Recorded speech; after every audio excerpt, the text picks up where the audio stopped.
All right. Good evening, everybody. Sorry for the delay. We had a technical difficulty with a door, trying to keep it where anybody can get in still.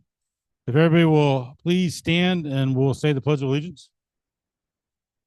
Pledge allegiance to the flag of the United States of America and to the republic for which stands one nation under God, indivisible, liberty and justice for all. All right. As always, I like to go around and introduce all the board members that are present tonight. And for those of you who don't know who anybody is, my name is John Knott. I'm N4JTK. I'm the club president. Vice president and Hamcation general chairman is Michael Cawley. W4ORL, have his call sign right on the paper this time. Secretary Bob Nocero, W4KBW, is over on this side of the room. Treasurer Anna Grow, KM4JVE, is on the screen. She is remote tonight. Director Christy Moore is over on the chair. Call sign is KM4MDM. Director James Dool, N0XIA, is on this side of the room. Director Ed Thralls, NE4H. Hopefully I said that right, Ed. I'm always afraid I'm saying that wrong now. Frank Gerkens is not here. Bob Cumming, W2BZY, is up front. And Frank Tagalani, KD4EZW, is not here tonight. He's suffering in the heat with a broken air conditioner. He had to go out and get a new air conditioner, but he says it's not going to be installed for a week. It's not the time of year for that to go down. Ooh. Do we have any guests here this evening? Anybody that's never been here before, a guest? Want to just stand up and say your name and introduce yourself? Hey, excellent. Welcome. Jorge, come on up.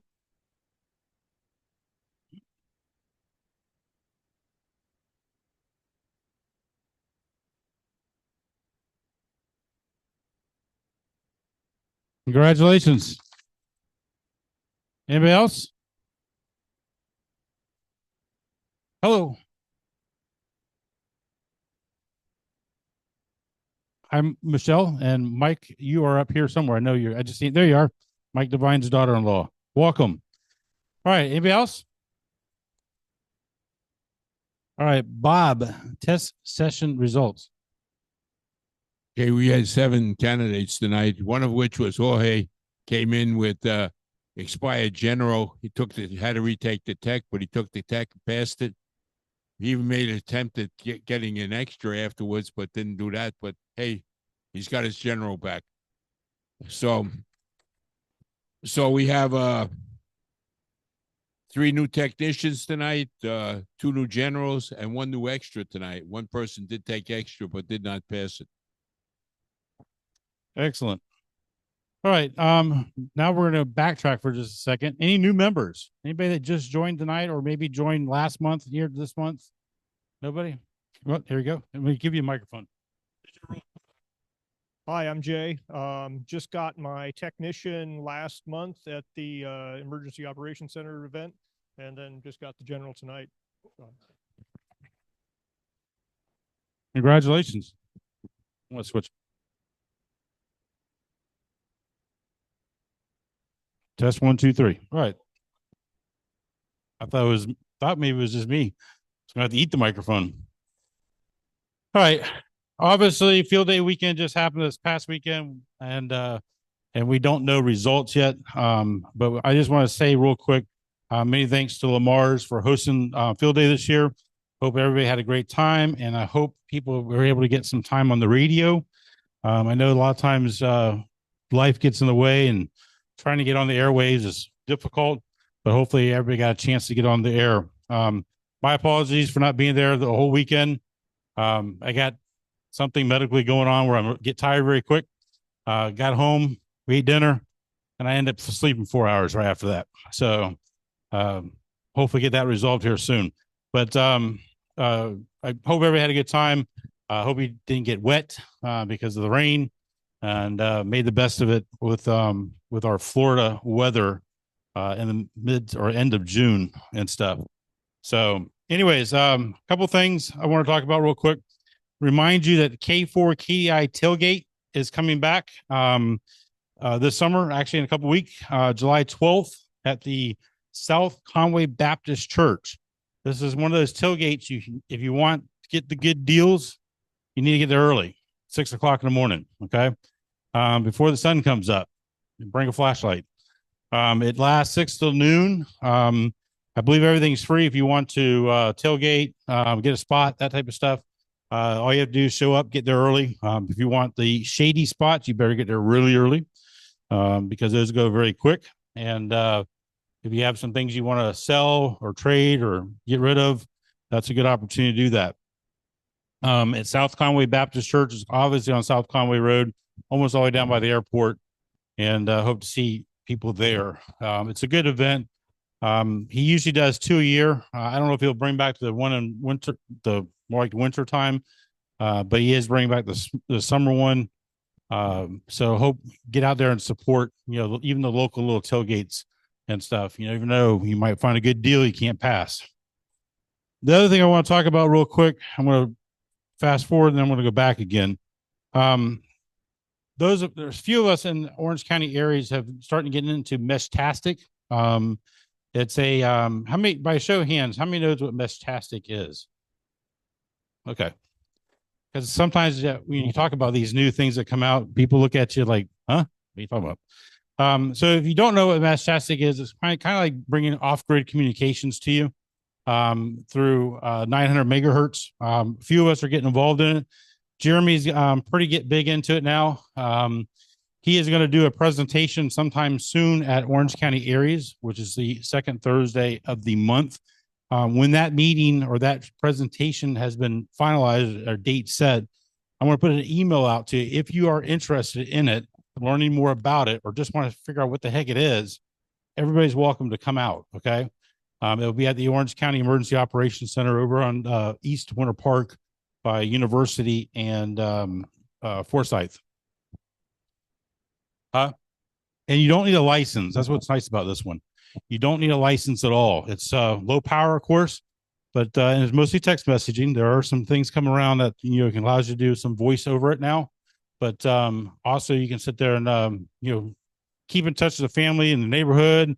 The more nodes we get out there, the bigger the mesh network becomes, and we can sit there and communicate. Playing around with it a little bit as we have in the past probably 30 days, more so than when we first got the nodes back in February at Hamcation. We're starting to get people from Tampa, Jacksonville, Miami, all that. So it's, there are some progress being made with, of course, the higher your antenna is, the farther it's going to go, and people bounce off of each other. So signals are getting out. So I look forward to that presentation sometime here soon.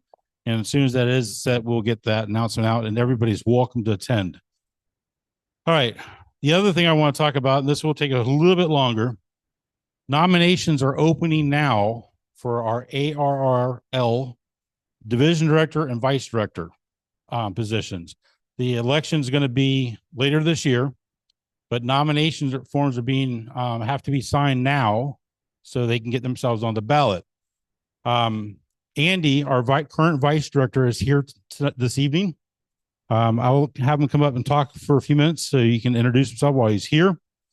He has a nomination form. Again, this doesn't vote for him yet. This is just getting him on the ballot. That if you are willing to sign, you have to be an ARL member, I believe, a current member. If you are willing to sign it, you're more than welcome to. Nobody's going to force you, or if you don't want to do it, that's fine. Nobody's asking you. You have to do it. I'm holding a ballot or a nomination form for our current North Florida section manager who's going to run for director, Scott Roberts. I'm holding that one, okay? And I will be putting it on the table here. And if you are interested in signing that one for Scott Roberts and putting him on the ballot, you're more than welcome to do so also, all right? Andy, do you want to come up and talk since you made the trip over here from Claremont? So Bradenton. Hello, everyone. My name's Andy Maluzzi, KK4LWR.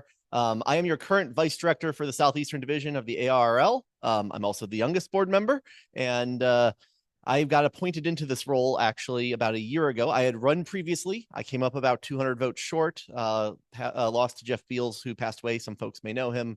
And they asked me if I'd be willing to step in since I was the runner-up. So I did. So I've spent just under a year now in the role, which has been an enlightening experience. As I'm sure everyone's aware, there's certainly opinions about ARL, both good and bad. And I've gotten to jump right into the middle of it. We actually have a board meeting coming up here in a few weeks where we'll be discussing some bylaws stuff again, because that seems to be a recurring theme, but hopefully some more actual radio content to make things better. You've probably noticed the league is going under a bit of a transformation right now. This week, actually, as of 10 a.m. this morning, Logbook of the World is back online. They moved that to a new system up on AWS, so it's now got even more resources, and the database has been updated. That was a big improvement because the previous database was about 15 years out of its service life. So my job as the vice director is I don't have a vote. I get to poke at the director, which currently is Mickey Baker, and he gets to decide if he's going to listen or not to me, or in the case of Mickey, read my note about 3 hours later and make a comment that makes no sense. So it's been an interesting ride. But my goal is to, look at the league for the next 100 years or so. I'm not trying to run for directors still. I'm just looking at being a vice director because I see myself as having another 50 years in the hobby. So the vice director, we mainly work through the committees. I'm on the administration finance committee. I'm on the PR committee. I'm actually on the PR committee with Scott. And I work through that as a way to affect change. So I do have a vote in those committees. So if you've seen any of the PR folks being recognized, I have a vote in that, as well as some of the administrative and finance stuff that goes on, which is more CEO level, book publishing, all that sort of stuff. You get to see a lot about how the league works. So my goal is to hopefully get reelected. And if folks are willing to, put me back on the ballot, I believe it's 10 current members, but if you lapse for like the day that they process it or whatever, we try to get a few more. So if there are 10 or 15 folks willing to do it, this role is not just North Florida. This is the Southeastern Division, which is currently Alabama, Georgia, Florida, Puerto Rico, and the U.S. Virgin Islands. I'm actually heading down to Puerto Rico at the end of this month to go meet with some members down there. That's one thing I've been really focusing on, is trying to look beyond the contiguous U.S., because as we know, Puerto Rico is hit pretty regularly with storms. We've sent teams from the league down there to provide comms, but they often don't necessarily get the voice that they maybe should in the room. So I'll be at Huntsville Hamfest as well. And then the weekend before Huntsville Hamfest, I'm plugging this now, not exactly related to me running or not, but I am active on the air pretty regularly. I have a Flex at home and I can do it from my phone. So it is pretty much always running, but I will be on a DXpedition next month to Tortola for 4 days. I've got my call sign VP2V already. I'll be in Tortola also at the end of this month for a cruise. Might operate a little bit while I'm there on that, but the big one will be 4 days, and we're specifically looking at 6 meters. So knowing that Florida is easily within 6 meters territory for the British Virgin Islands, turns out 6 meters is particularly rare because no one plans their DXpedition to the Caribbean in August. They like to plan their DXpedition to the Caribbean in February, which has significantly less, and I am prepared for the hot and uncomfortableness of it. But we actually, my brother and I are going on the trip. It's his bachelor party. But I have designed a custom beam. So we will actually have a full beam on 6 meters that collapses down into something that will fit in my carry-on. So we'll be doing that. So if you want to try and get 6 meters Tortola checked off, do that. We'll also be on the OARC bands because those are relatively in high demand. So 12, 17, 30, maybe 60. And we'll sprinkle in some other HF as needed. If the other bands are closed, we'll also be on 80. But yeah, so I'll be doing that coming up as well. So like I said, I'm active. You guys have probably seen me run around Hamcation. I just got back a week ago from Youth on the Air Camp in Denver. So next year, Youth on the Air Camp is going to be in Huntsville, Alabama. So it's in this division, which is pretty cool. If you're not familiar with what that is, it's for kids up through age 25. They go spend a week doing everything in amateur radio that you could think of. We did high altitude balloons for the Denver trip. We went to WWV. We were doing POTAs, SOTAs. We had our own sort of station. It was fun doing the POTA. There was even some discussion online, if anyone follows the Facebook group, like, what is this Whiskey Zero Yankee station? I can't find anything about them. And that was our special event station activating there. So like I said, that's a big part of where I'm looking again for the next 50 to 100 years. I know I've been talking with Ken a lot about Teachers Institute, trying to make that happen. I think you're going right in August. Yep. So he will be the first non-teacher getting to go. And we're looking to try and grow that collaboration with the Scouts. So like I said, I'm trying to help set up the league and this hobby for the next 50 to 100 years. That's what I'm really looking to do and try and, invoke that change. So if you're interested in supporting me, I can leave it up here. I don't know what's easier, if it's easier to pass or just leave it back here, but okay, we'll leave it there. And yeah, so if you have any questions, feel free to reach me. I mean, John and I talk regularly. I don't talk to Michael as much online, but I mean, we talk pretty frequently. So, if you can't get a hold of me through just my call sign at arl.org, you can reach out to them. And I mean, we talk multiple times a day sort of thing. So it's easy to get in touch with me, and happy to come and chat. And I'm happy if you guys want me to come back and report out on Tortola, because it has been quite the experience. Let me tell you, just even getting to this point, the DX newsletters within 3 hours of me getting the call sign had already sent me a, hey, what's your operating plan email? I'm like, damn, you guys are fast. So, and then when I said 6 meters, they're like, can I help contribute for you guys having a beam? And I'm like, actually, we already have that in the works. But yeah, so thank you. Thank you, Andy. So again, this is not to vote for them now. This is just to get them on the ballot, so that way we can vote for them later this year. And that actually is, I think, ballot has to be back by, I wrote it down, August the 15th. No, I'm sorry. Yes, August the 15th. Ballots will be mailed out to all members in the division no later than October the 1st. And ballots must be electronically casted or received by the ARRL by noon on November the 21st. Winners receiving the most votes will be declared the winner the same day. So hopefully shortly after noon on the 21st, information will start getting leaked out. Okay. But who won the election and stuff. Again, if you're interested, they'll be up here for you guys. We're going to take a break in a couple of minutes. Be more than welcome to sign them then. One more thing I got is 13 Colony special event. It's usually has grown now into a big contest or a special event. It's now running now through the 7th of July.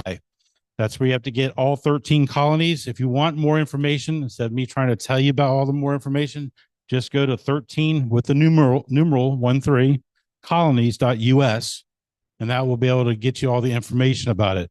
That's a fun event. You chase trying to get all 13 colonies. And I think the net control stations change daily. So your net control could be in a different part of the state each day, or each day and stuff.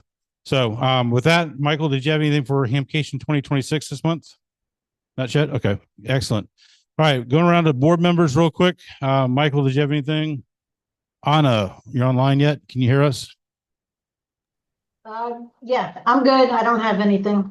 Okay. Bob C, Ed, James, Christina, or Christy. I'm sorry. It's a long day, 12-hour day. Nope. Frank G and Frank T are not here. So we'll take a break. We're going to come back at 5 minutes after 8. Get your coffee, your donuts, your drinks. Don't forget, if you're willing to sign the ballots are here. We have a whole bunch of door prizes up here. Antenna book, the 24th edition of the antenna book. There's jumpers, antennas, clocks. There is a hotspot for getting on digital networks, and then a work light.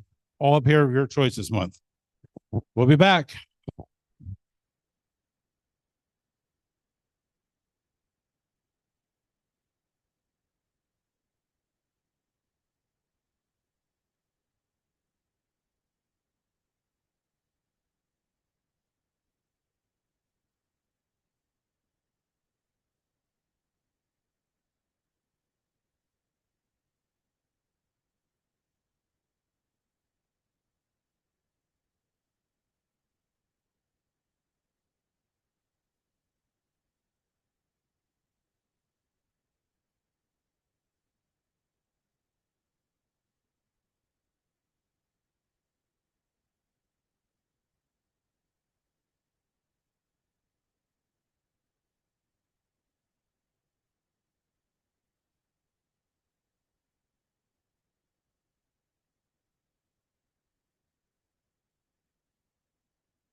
All right, we got about 2 minutes. 2 minutes.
All right, everybody, there is donuts still back here. So for those of us that are employed in the healthcare industry, help us stay employed.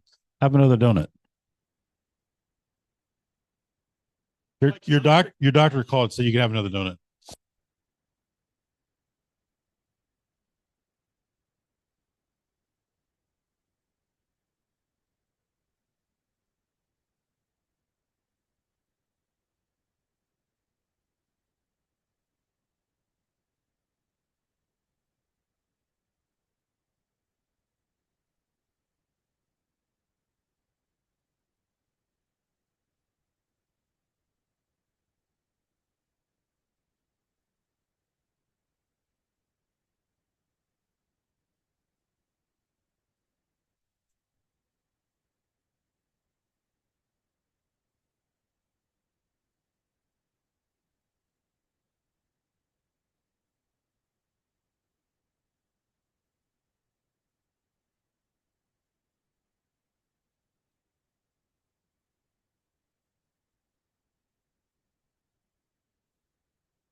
All right, everybody, it is 8:05. I do want to clarify something real quick. There's two forms up here. Again, I just want to verify that everybody understands it. Andy has them. Andy has them. There's two forms. He's getting ready to leave. So if you want to make sure you sign both, if you were trying to sign both and you didn't see him, Andy has them. He's going to be leaving in a couple minutes. He has a baby daughter at home that's probably dying to see him and stuff. Oh, PR committee meeting too. Okay. But I just want to make sure everybody understood that. So if you want to sign those quickly. And in a second here, we'll have Ed come up and do an introduction. How many of you guys have ever traveled to another port, but really didn't know exactly what the laws were or how to operate? I'm sure a lot of you guys have probably taken cruises, vacations to other countries. The Caribbean's right around the corner. Well, Jeremy's going to help explain some of this stuff.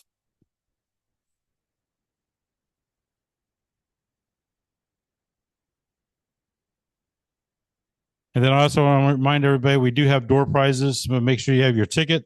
There is a digital hotspot for getting on the digital networks, a work light, a clock, a antenna.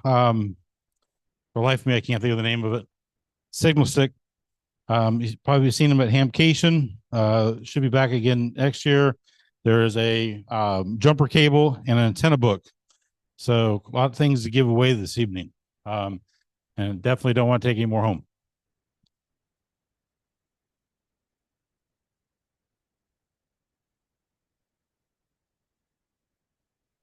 Almost done there, Ed.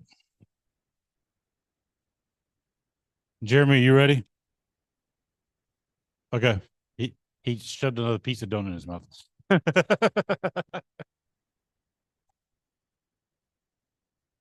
Like he needs sugar.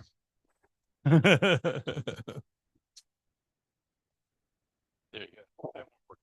Okay, thank you.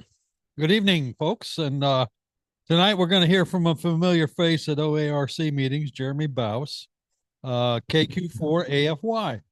Jeremy's connection to radio dates back a long way back. He got a spark for the hobby following in the footsteps of his grandfather, who was a true American hero, a World War II submarine veteran, a Pearl Harbor survivor, and a radioman. That legacy is what got Jeremy interested in picking up the microphone himself. As a lot of you know, Jeremy puts that passion to work here in our club. He's one of the dedicated folks on the security team that helps make Hamcation run smoothly every year.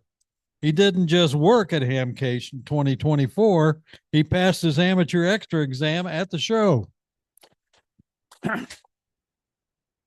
Additionally, Jeremy is a member of Osceola County ARES. When he's not busy with all that, he's on the air doing POTA, working digital modes, and as he's about to tell us, figuring out the fun of operating from foreign ports. So let's give him a big hand. Welcome to Jeremy Baus, KQ4AFY. Thanks, Ed. So this is a live presentation. Yeah. No online presentation today. Am I? Yeah. Yeah. Hopefully we're not going to buffer, and hopefully we're not going to lose the presentation like we have in the past couple months. And I'll try and keep it as entertaining as possible. I know we've had some dry presentations. And first technical difficulty.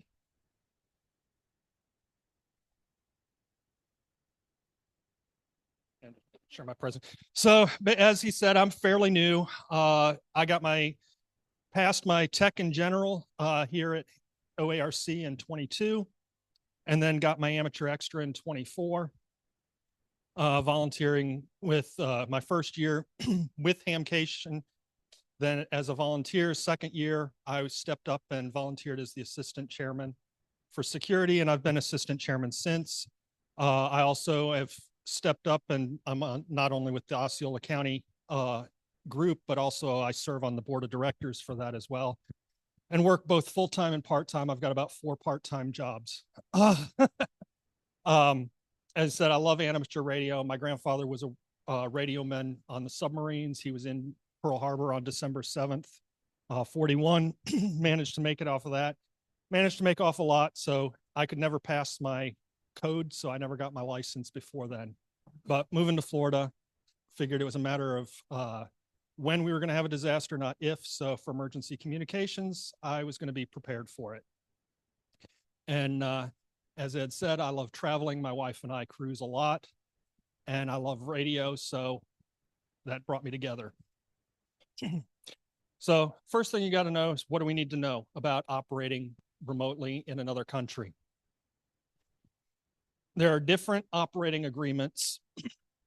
So we've got the reciprocal operating agreements or bilateral agreements. We've got operating permits, and then we've got multilateral reciprocal operating authorities like CEPT and the IARP that can be issued to you from the ARRL.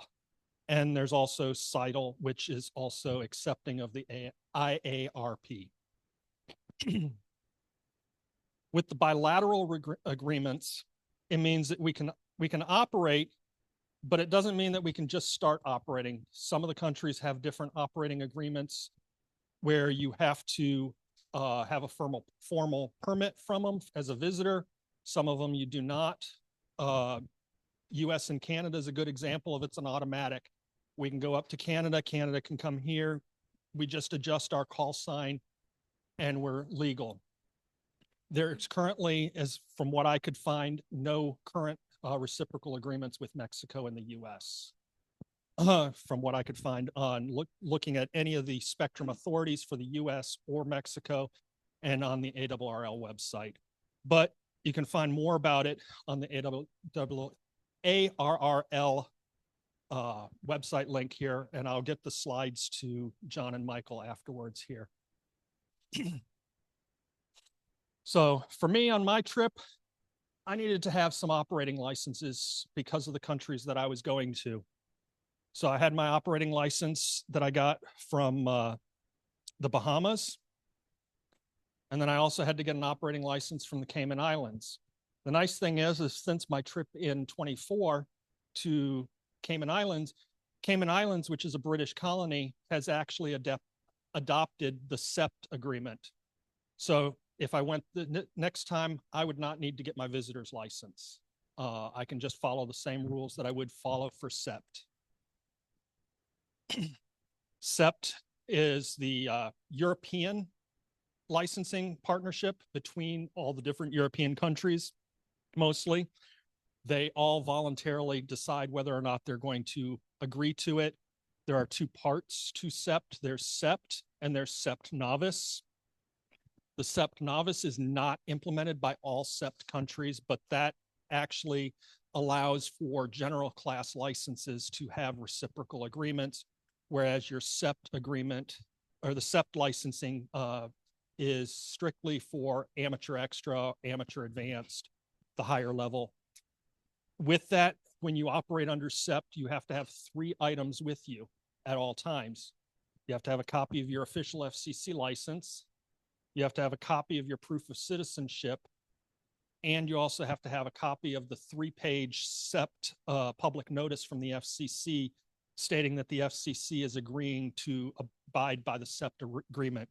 It's written in 3 different languages, and you have to just have a printed copy of it. So when I went, I actually stuck all copies of all 3 of those into my radio case because I traveled with an Apache 4600 with my radio and battery in it. I just stuck those in there. It also came in particular because at the time I had to have an inspection by the ship's security officer and the electronics officer, and they checked all my paperwork. And since it was all right there in the box, it was just easier to go through and cleared me through all of that. The IARP is a little bit different. Most of the Central America and South American countries abide and use the IARP, particularly CITEL, CITEL countries are mostly all of your Central European or Central America countries.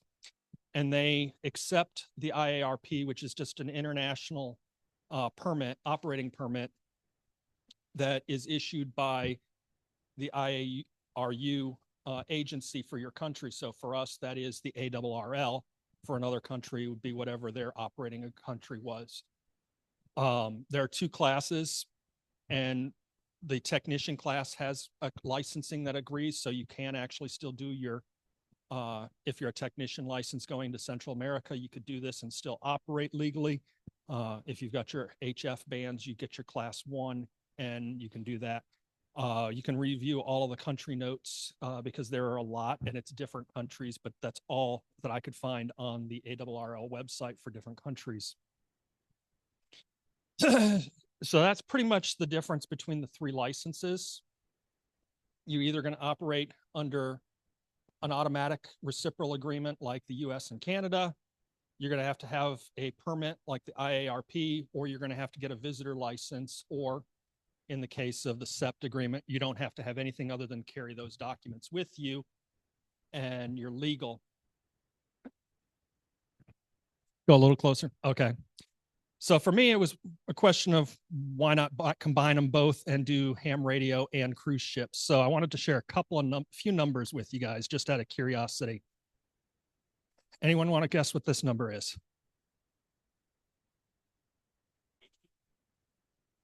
What does it represent?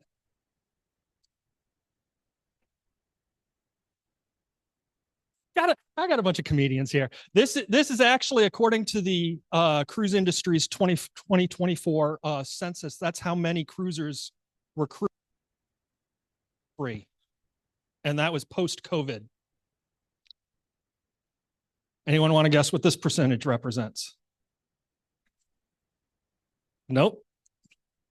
It's how many travelers cruise twice a year. Want to take a guess at this one? How many people never come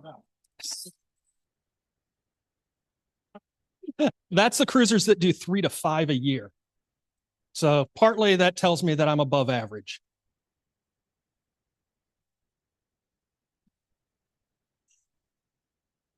I'll get to that.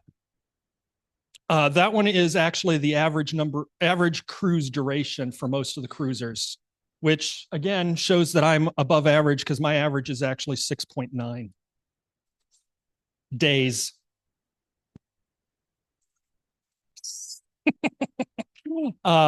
So cruising and ham radio presents a whole lot of interesting issues to deal with. And it's not as clear cut as you think. The ships fly their flag of convenience. So just because the ship goes out of U.S. port does not mean it's following U.S. laws. And it depends when you're at sea or whether you're in port. Because if you're at sea, then you've got to operate under the flag's country, the flag of convenience that the ship is sailing under. Once it hits the sovereign waters and goes into the port, now it has to abide by the laws of the country that it's in port for, which may or may not be the same as when you're at sea. It also depends on which cruise line you're on, because each one of the different cruise lines fly under different flags. For instance, Royal Caribbean and Disney fly a flag under the Bahamas. Celebrity is under Malta, and Holland America is in the Netherlands. Other cruise lines are actually going and they have some of their ships under different flags. So now you got to look and see which ship are you actually going to be aboard and what is that ship flagged. Like Carnival is both Bahamas and Panama, different rules. MSC, which is the one that I cruised on, they're flagged under Panama and Malta. The ship that I was actually sailing on was flagged under Malta, which Malta is a SEPT country. The CEPT, that's the European licensing agreement, which basically meant keep your FCC license with you, have your passport, and have the 3-page public notice document from the FCC. But it also requires the permission of the master of the vessel or the captain of the ship. Now, there are staff captains and other captain officers on board, but the one that you have to have permission from is the master of the ship. And it's the same with airplanes. You have to have permission of the master of the vessel to be able to operate on an airplane. I don't know all of the details and what the airlines would require to let you operate, but that was different. With me on my cruise, I met with the security officer and I met with the electronics officer and they inspected my equipment. I was not operating from the ship because at the time that I booked the cruise, I had booked a ocean view cabin. And from my research, I had found that most of the cruise lines that did allow you to operate from the ship, one, you couldn't operate from public space. It had to be a private space, which meant a balcony.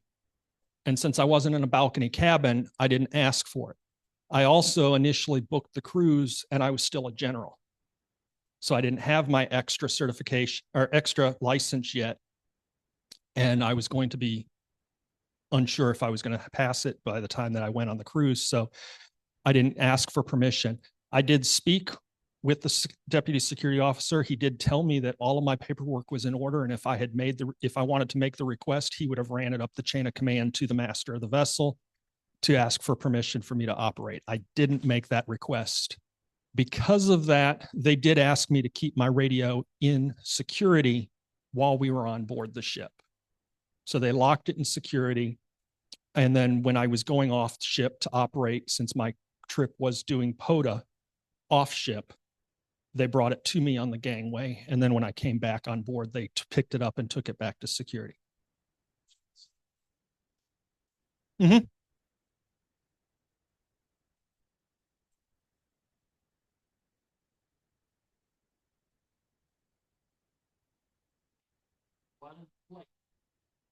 Never worked in this before. That's going to be almost. No. That's a long flight. I'm looking at 9 hours in November, and I'm not wondering to. I might take a Xanax. So I have actually done.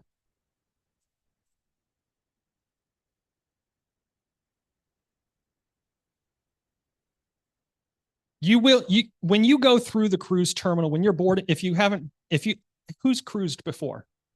Okay. So, when you go through the cruise, you're going to go through port security. They're going to run it through the X-ray. I did have my radio flagged by security when it went through the X-ray machine for extra inspection, and I had to step aside and open it up and let them examine it and everything. The trip didn't go exactly as planned, and that is why I'm also a travel agent now.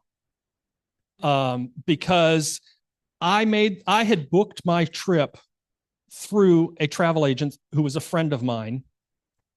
And then they're still a friend. No, I do my own travel now.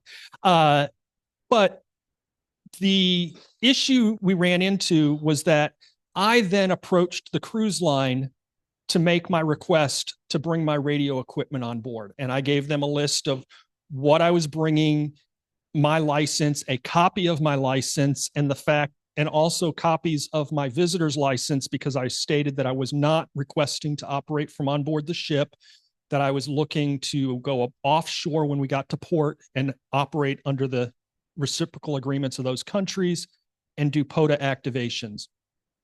So when I made that request, the cruise line, doing the right thing, they're trying to honor the travel agent, made their communications back to the travel agent. Unfortunately, the travel agent was going through a host agency that somewhere the miscommunication that never got to my agent. So my agent never got back to me.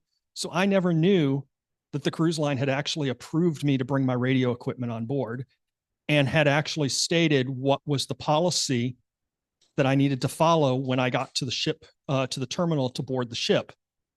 So when I went through, I hadn't heard anything. I thought no news is good news. So we went to the cruise terminal. We went through the security. We checked in. We boarded the ship. We got to our stateroom, and I've got my radio with me. And I said to my wife, well, I guess we're good. The next day, we're going off ship. We're in the Nassau, Bahamas, and I'm walking off the ship, and I'm really running stealth. I'm wearing my OARC button-down shirt. I had my chest pouch with my HT radio and my name tag and ARRL name badge, everything on it. So I'm advertising, and I'm carrying an Apache 4600 case and a backpack on my back. And the security officer goes and looks at me and goes, "What's in the box?" I says, "My amateur radio." And he's like, "Just a minute," took my sail and sign card, checked me back in on board, and called the deputy security officer. And that was the start of our conversations. He came down, checked everything. He's like, "Okay, go aboard. When you get back, we'll make sure everything's all cleared up." When I came back, Andro, the deputy security officer, met me back at the gangway, and we went back to one of the offices, met with the guest relations director. That's when the electronics officer came and inspected my radio. And that was when we found out that there was a miscommunication, that it had never gotten through to me what the procedure was. And I should have, when I got to the deck to board the ship, should have already been notified by port security that I was bringing my radio on board, and ship security would have met me when I got on board. But that never happened because I didn't know, because I didn't have the communication. So now I have gone and I'm a travel agent. I'm a CLIA member, which is the Cruise Line Industry Association. And that way now I can try and help navigate those waters. I've actually had a few people contact other hams around the country that have contacted me since this trip because of my post on it, which, let's see. No, so on my personal radio website under my travel categories, I wrote an article here called All Aboard MSC Seashore, talking about mine. And there's actually a whole series of stuff as I was planning along on the trip that I posted on there. And this was Sheila, the deputy security officer that I spent a lot of time conversing with to find out what was the breakdown and trying to find out what was the proper procedure so that I could share that information with other people. Incidentally, this is also Captain Aiello. That was the master of the vessel, the ship. So I got time to speak with him during a return cruisers event, as well as when I was on the gangway waiting for security to bring my radio to me. So it was pretty cool. He's no longer on that ship. He actually went ship's shoreside for the company in a new, but I actually did go back on the seashore. We took this cruise in April. We were back on the seashore in October, and Sheila was still on board, and she saw me in the lobby and goes, "Did you bring your ham radio with you?" Because she had remembered me. So trying to make a good impression and represent the ham radio community. The other person that made my trip a success was Phil Bowden. And Phil is a native of Georgetown, Cayman Islands. He works as a pilot boat captain. And when he's not, he's a member of the Cayman Amateur Radio Society. And when he's not on the boat piloting, he is helping ham radio operators that are coming to the island on vacation. So he actually met me at the port after I got off the tender, because Georgetown, Cayman Islands is a tender port. The ship cannot come right up to the terminal. So you have to take a tender boat to get ashore. As soon as I got ashore, Phil was there, picked me up, and drove me around Georgetown all day long and had me back to ship before the all aboard time so I didn't miss my ship. The whole time I'm doing this, he's helping me set up at every one of my park sites. He was taking photos for me. So I actually got to get some photos of me operating that I don't normally get to get because I'm usually by myself. He also gave me all the history and tour information about every site I was at. The next day, after I had boarded the ship, our next port of call was in Mexico. I believe it was Cozumel.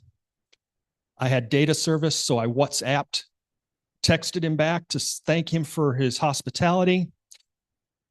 He was out with another tourist. And he has told me that I am free to share all his contact information to any hams that are going to be in Cayman Islands that would like to make contact and work with them.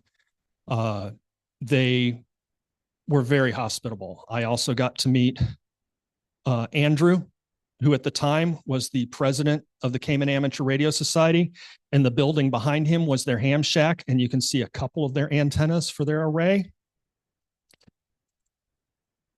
Yeah, both of those were, that's part of their array. They have basically 2 meters through 630 meters on their antenna arrays.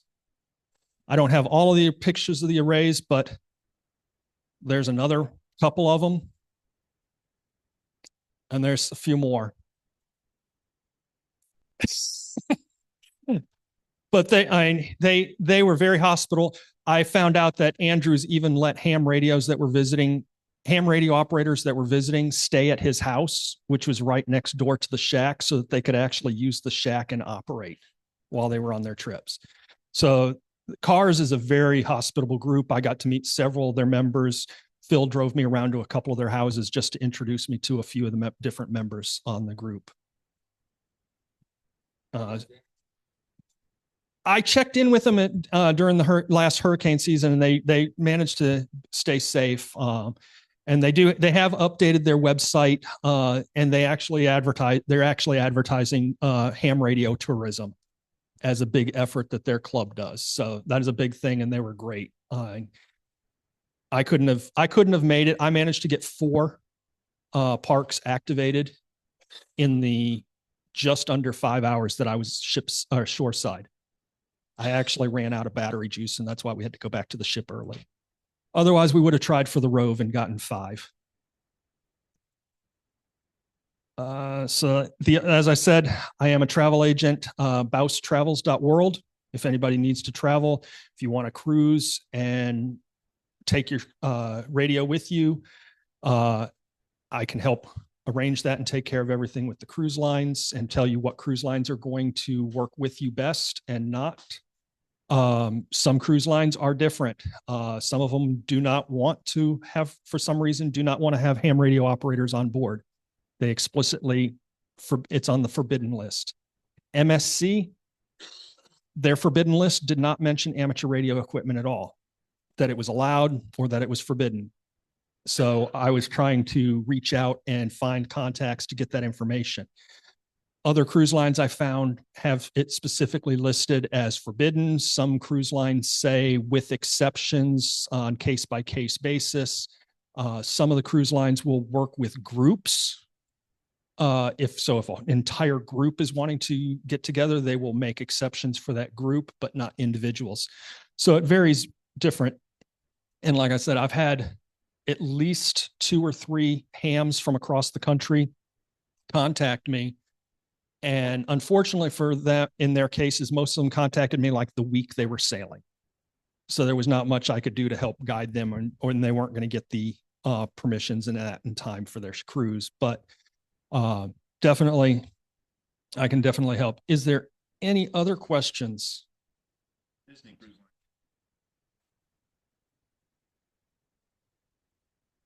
I am not quite sure on Disney. I have actually personally not done a Disney cruise yet. I am Disney trained. I can book Disney cruises, but I have not checked on that yet. It's pro? Okay. I did find in a lot of my research that there's kind of a black hole for the last decade. And it's like I could find articles and everything up to like 2015, and then there's nothing since then until I was doing my research in 2023 to try and go. And was there another hand? Yes. My visitor license that I got for Cayman Islands, I had it turned around in almost 72 hours. But again, like I said, and it was $35 for a year. At the time, what the Cayman Islands did was that your visitor license, all visitor licenses were ZF2. So my license was actually that I got was ZF2 Juliet Echo. ZF1 is all the locals. When I got my license for the Bahamas, it took about a week from when I sent it in to when I got it back, and it was about $25, I think.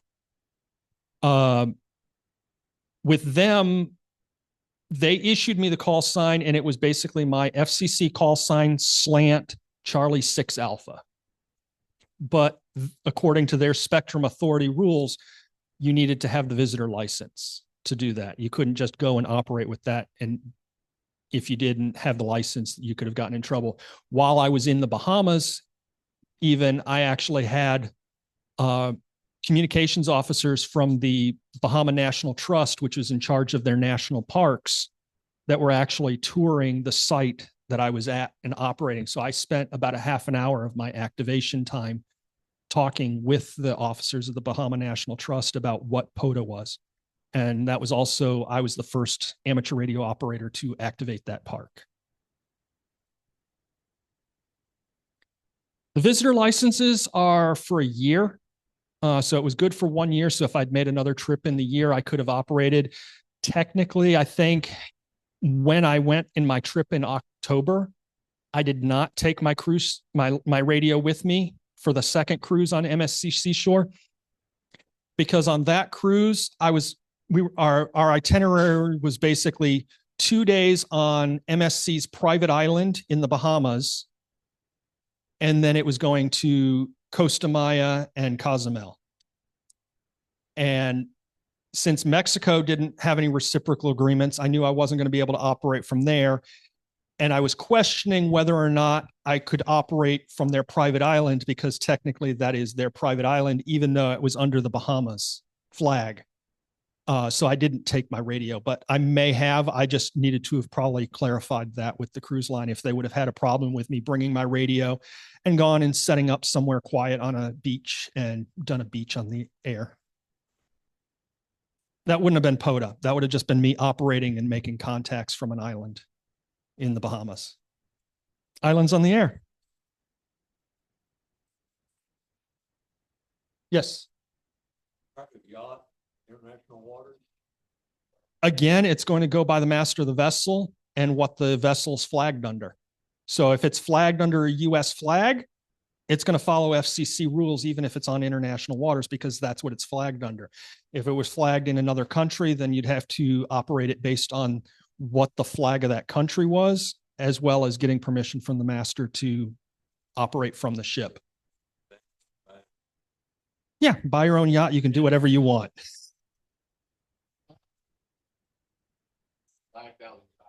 There's one. There's one cruise line that's flagged out of the US, and the reason is labor laws and taxes. Yes. Because they don't have to pay minimum wage if they're not flagged in the US. That's another reason. You never see Americans working. Yeah, there are very few Americans on board. It's usually the entertainment staff, if anything. But yeah, my wife and I, we've done 11 cruises so far. My wife just got off her 12th cruise. Our next cruise is an 18-day transatlantic voyage from Genoa, Italy to Port Canaveral, Florida. Yeah, that's going to blow my 6.9 out of the water.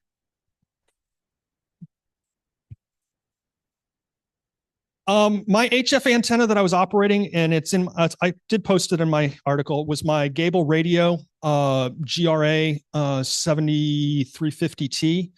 It was a little portable compromised vertical antenna that I could quickly set up. It actually fit in my backpack. Yeah, it's very similar. It's a little, it's a small telescopic with a little, and then it's got a coil. Very tunable, and with my rig expert, I was able to tune in whatever bands. Now, Bahamas was a challenge because that was also the day of the solar eclipse. So the bands were a lot of fun that day. Yes, I operated completely off a 20 amp hour LiPo battery. No, I did not operate at 100 watts. I could have. My radio was capable of 100 watts, but I was not pushing 100 watts because I wanted to keep my battery life out. I think I started at like 25, 35 watts. I think at the most, in the Bahamas, I did pop it up a little bit higher. I think I went into the 60, 70 range because I was having some bad bands and the SWR was going all over the place. At one point, my SWR was like almost 1, but then I checked it a little bit later because I wasn't getting any replies back. And the SWR was like 10. So, I mean, the bands, that was, again, it was during the solar eclipse. So it was some really wild times to try and operate. Most of it I did operate on 10 meters. Everything I did in Cayman Islands, I operated 10 meters. Everything I did in the Bahamas was either a mix of, I think, 10 and 20 meters, if I remember correctly. And I made contacts on at least over a dozen countries.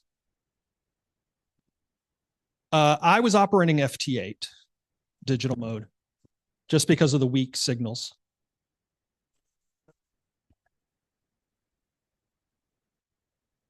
Actually, I had no problems with the battery whatsoever. In fact, with security, when they held my radio, they let me take the battery out of the case so that I could take it back to my stateroom and charge it between the days that I was using it. So they had no problems with the LiPo battery. And even airline regulations, it's a acceptable battery as long as you take it on your carry-on, not in your checked bag.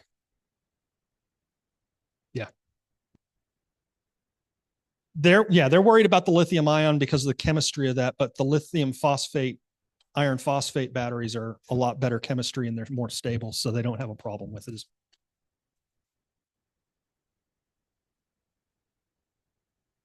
It depends again on what it's flagged under. When you're operating under another country's flag, you have to operate by the regulations of that company. So that country. So you have to understand what is the band plan for that country that you're going to be operating under, because it may not be the same as what we operate on here.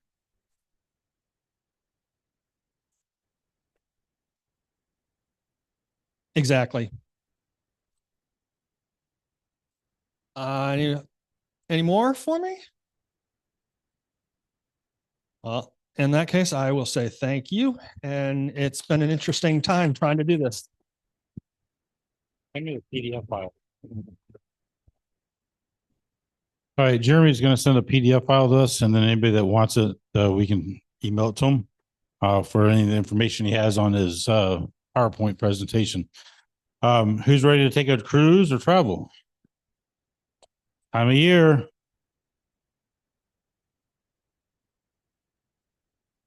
Actually, that is something that I'm looking to try and do. So if there's any interest in it, I'm trying to see about approaching my business development managers with the different cruise lines, and with the prospect of a amateur radio group cruise, being able to do POTA activations and or operate from the ship some of the islands in the Caribbean, and maybe doing a Caribbean cruise, or possibly doing an Alaskan cruise tour that includes a 7-day cruise plus up to 6 nights land into the interior of Alaska, and being able to go operate from Denali National Park.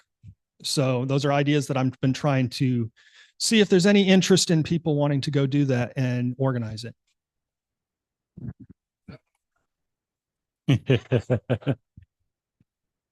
There's always one in the crowd. All right. Appreciate it, Jeremy. Get us that information. We can sit there and get it out to everybody. Sorry, I'm moving my hand on the microphone. All right. Before we do the drawings, and hey, it's almost 9 o'clock, so we're getting out.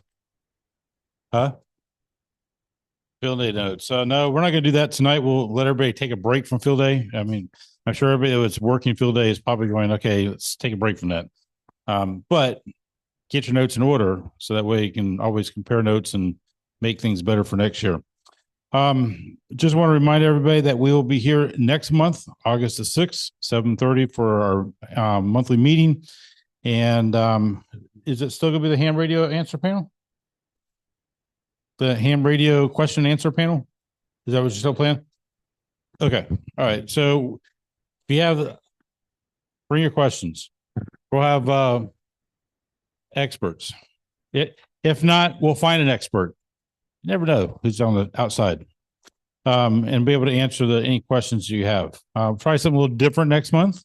And then the following month, we go back into a regular presentation again. But people have been having a lot of questions and stuff, and say, maybe put a panel together.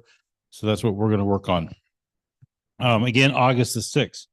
How many of you guys actually celebrate 4th of July with fireworks? All right, be safe. Saw a little meme joke on Facebook yesterday, kind of cracked me up.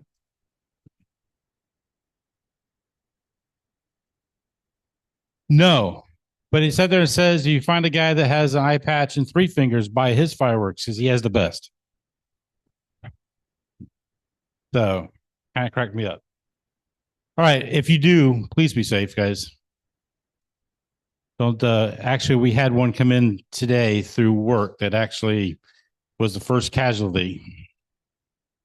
So starting already. All right, start doing the drawings. Again, your choice. If you win, you come up and pick what you want. So the first one is, there's 2 different color blues. This is going to be I guess the more purplish blue. 1, 2, 8. Last 3 numbers. Ooh, Christy. I'm going to go ahead and pull the next one. So we'll just keep things rolling. I'm pretty sure that was mine. Christy took it. Did she hear All right. me? Purple ticket again. 131. Come on up, Mike. It's your choice. It's the time of year you need a flashlight. You can keep it. It's fine. All right. The purple ticket again. 1, 2, 3.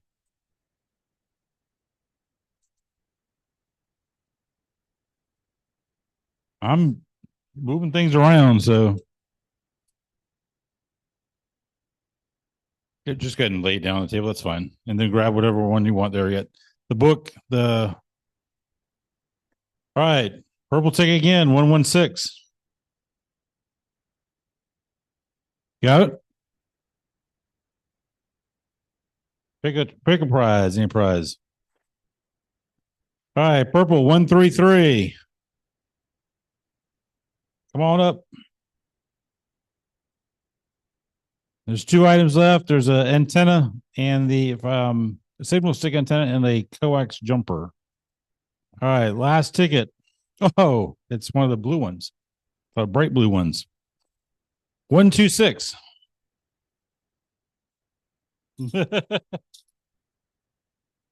There's definitely a lot more of the purple ones in there. 126. Which one? No, this colored one, the blue one. This is the purple one. Sorry, we had 2 different tickets. We ran out of the purple ones. All right, guys, that's it. Appreciate it very much. Be safe. Have a happy 4th of July.